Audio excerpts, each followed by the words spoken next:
This is Democracy Now!, democracynow.org, The War and Peace Report. I'm Amy Goodman with Aaron Maté. For the rest of the hour, we're joined by Ralph Nader, consumer advocate, corporate critic, attorney, author, activist, and former presidential candidate. For well over 4 decades, Ralph has helped us drive safer cars, eat healthier food, breathe better air, drink cleaner water, and work in safer environments.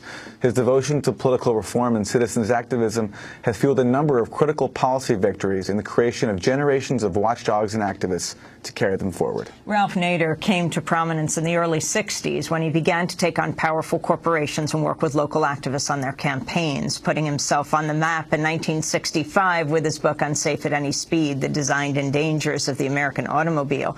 In this interview from that same year, Nader pointed out the safety flaws of General Motors' Chevrolet Corvair. What aggravates the problem is that the rear wheels of the Corvair begin to tuck under. And as they tuck under, the angle of tuck under is called camber. And as they tuck under, it can go from 3 or 4 degrees camber to 11 degrees camber almost in an instant. And when that happens, nobody can control the Corvair.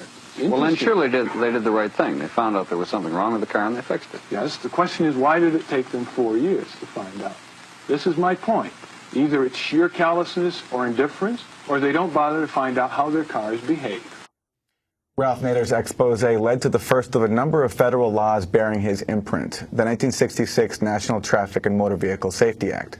As he moved on to public and environmental health, Nader would help spur landmark bills, including the Safe Drinking Water Act of 1974 and the creation of federal regulatory agencies such as the Environmental Protection Agency. Meanwhile, Nader also helped found a number of nonprofit organizations dedicated to the common good, including the Public Interest Research Group, or PIRG, and Public Citizen. In recent years, Ralph Nader's name has become synonymous with challenging the nation's two-party political system. He ran for president in 1996 and 2000 as a candidate in the Green Party ticket, again in 2004 and 2008 as an independent. Ralph Nader is just out with a new book. It's his columns called Told You So, the big book of weekly columns. It's an anthology collecting Nader's weekly opinion pieces. Throughout, Nader tackles the major political issues of our time while offering practical solutions rooted in collective organizing. Ralph Nader joins us for the first time in our studios, the greenest TV, radio, internet studios in the country. Welcome, Ralph. Thank you. It's good to have you with us. So the title, Told You So? Yes, I've been impressed by how all the warmongers and the false predictors get promoted and they get on op-ed pages and they get jobs after they have failed in the U.S. government. We know Robert Rubin and Larry Summers and Wolfowitz and Cheney and all these people. And we don't recognize people who have predicted accurately, who have spotted problems arising, as we should. And so I decided to say, told you so. We told Nixon about the rise of corporate crime. We warned about the Iraq War and the consequences. We made sure that the consequences of repealing Glass-Steagall were going to lead to huge speculation and serious problems on Wall Street for trillions of dollars of workers' money. And again and again and again. And there's something wrong with a society that marginalizes in so many ways the people who are right, the people who predicted right, who cautioned, who sent up the warning signals to the American people, and the people who got us into Iraq and warmongering and militarism and corporatism. They're the ones who get applauded. They're the ones who get $100,000 speeches, like Bush is getting $150,000. So I decided to throw down the gauntlet and say, told you so. Ralph, can you compare our capacity for taking on corporate crime, one of your big issues, from when you first started out to today? Have we developed any improved regulatory framework to tackle the crimes of corporations? No, the corporate criminals have overrun the government. The Justice Department now has expanded Bush's practice of deferred prosecution. So Attorney General Holder and President Obama now are basically saying to corporate crooks, you don't have to admit, you don't have to deny culpability, we'll defer prosecution, just pay a fine that's a fraction of the cost of doing business. So the drug companies may pay individually when they're caught $500 million, $1 billion, but they've gained numerous billions of dollars. Nobody goes to jail. No corporate charters are pulled. It's basically above the law. Ralph, in the past few months, fast food workers across the country have walked off the job in a bid for a higher minimum wage. They're seeking $15 an hour and the right to unionize without harassment. The one-day strikes have hit 7 cities: Seattle, Milwaukee, Washington, D.C., Detroit, St. Louis, Chicago, and New York City. This is organizer Jennifer Epps Addison of the group Citizens Action of Wisconsin. Fast food and retail, it's one of the fastest growing industries. It's one of the most profitable with $200 billion in profits. And yet these are the lowest paid workers in our economy. They're standing up and saying our families can't survive on $7.25 an hour. Ralph, this is a big issue of yours, seeking a higher minimum wage. Your thoughts on this fast food strike? Yeah, it's a good start, and we've got to show the American people it's easier than they think to turn the country around in many ways. And let's start with the lowest bar of all. 30 million workers in this country are making less today than workers made in 1968, inflation adjusted. These are the workers who clean up after us, grow our food, service in the stores, take care of our ailing grandparents.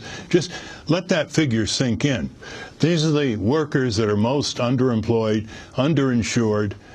They work in often the most dangerous situations. They don't have unions.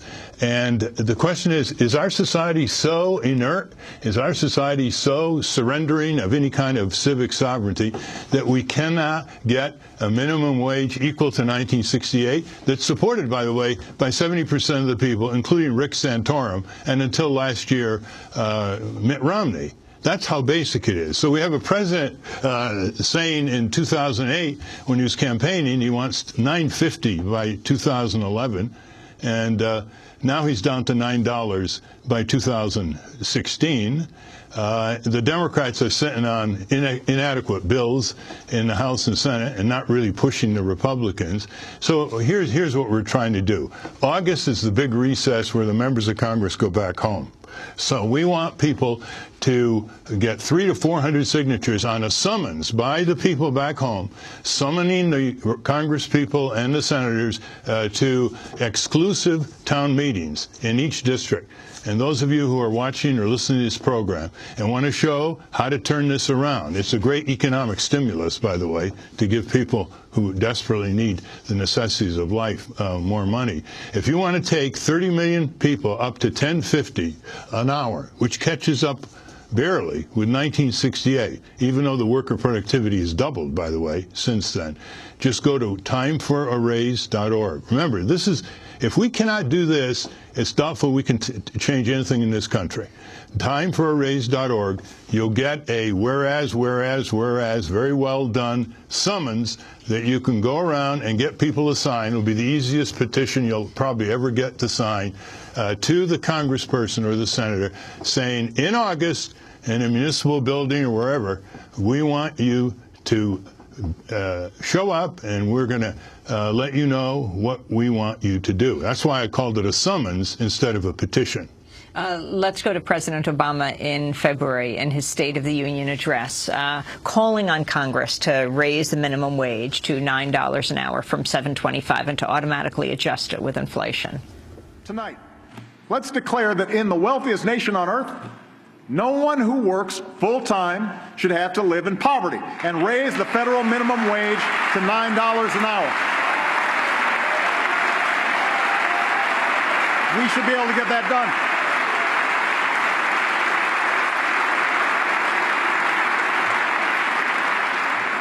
This single step would raise the incomes of millions of working families. It could mean the difference between groceries or the food bank, rent or eviction, scraping by or finally getting ahead. For businesses across the country, it would mean customers with more money in their pockets. And a whole lot of folks out there would probably need less help from government. In fact, working folks shouldn't have to wait year after year for the minimum wage to go up, while CEO pay has never been higher. So here's an idea that Governor Romney and I actually agreed on last year. Let's tie the minimum wage to the cost of living so that it finally becomes a wage you can live on. So that's President Obama in February in a State of the Union address. Isn't that what you're calling for? Yeah. Has there been a bigger con man in the White House than Barack Obama? He hasn't lifted a finger since he made those statements. And when he made the statements in the 2008 campaign, he said nothing for 4 years on raising the minimum wage. He made no pressure on Congress. He hasn't even unleashed people in his own White House on this issue. Well, what can he do? What can you do? He can barnstorm it.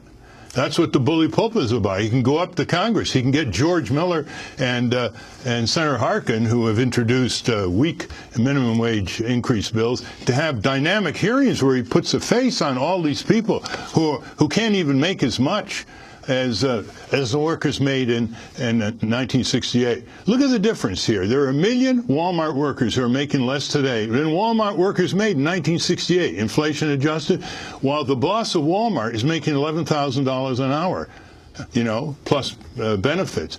2/3 of all low-income workers are hired by these big companies like McDonald's and Burger King and Walmart, and the bosses are making anywhere from $10 to $20 million a year. Now, what does that do to the normative juices of the American people? I mean, where's the indignation here?